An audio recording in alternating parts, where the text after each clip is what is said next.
விருதுநகர் மாவட்டம் காரையப்பட்டை அருகே மதுரை தூத்துக்குடி தேசிய நெடுஞ்சாலையில் சென்று கொண்டிருந்த கார் திடீரென்று தீப்பற்றி எரிந்து நாசமானது. புகை வந்த போதே காரில் இருந்தவர்கள் கீழே இறங்கியதால் காயங்கள் எதுவுமின்றி தப்பினர்.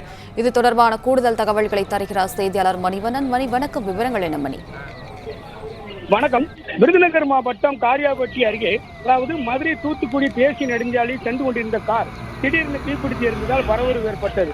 அதிர்ஷ்டவசமாக காயமின்றி உயிரிழந்த பயணிகள். அதாவது தூத்துக்குடியைச் சேர்ந்தவர் பாஸ்கரன். தொழிலதிபரான பாஸ்கரன் தனது மனைவியுடன் காரில் ஈரோட்டில் உள்ள தனது உறவினர் இல்ல துக்க நிகழ்ச்சியில் விருதுநகர் மாவட்டம் காரியாபட்டி வழியாக சென்று கொண்டிருந்தார். அப்போது காரை ஓட்டுநர் உக்கரபாண்டி என்பவர் ஓட்டி சென்றார்.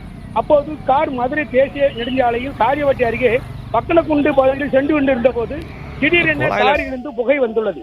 இதை பார்த்த பின்னால் வந்த ஒரு காரின் ஓட்டுநர் கவனித்து கார் ஓட்டுநர் உக்கரபாண்டியன் கூறியுள்ளார். உடனடியாக கார் ஓட்டுநர் சாலை ஓரமாக காரை நிறுத்திவிட்டு காரிலிருந்து பாஸ்கரனையும் அவர் மனைவியும் கீழே இறக்கி சொல்லியுள்ளார். அனைவரும் காரிலிருந்து கீழே இறங்கியதும் திடீரென மளவளான தீ எரிந்தது. சிறிது நேரத்தில் காரின் முன்பகுதி முழுவதும் எரிந்து எலும்புக்கூடாக மாறியது. இதை தீயணைப்பு குறித்து தகவல் இருந்து வந்த காரியாபட்டி தீயணைப்பு துறையினர் காரியப்பட்டி இருந்த அதாவது தீயை தண்ணீர் பீச்சி தீயை அணைத்தனர். அதிர்ஷ்டவசமாக இந்த தீ விபத்தில் யாருக்கு எந்த காயம் ஏற்படவில்லை.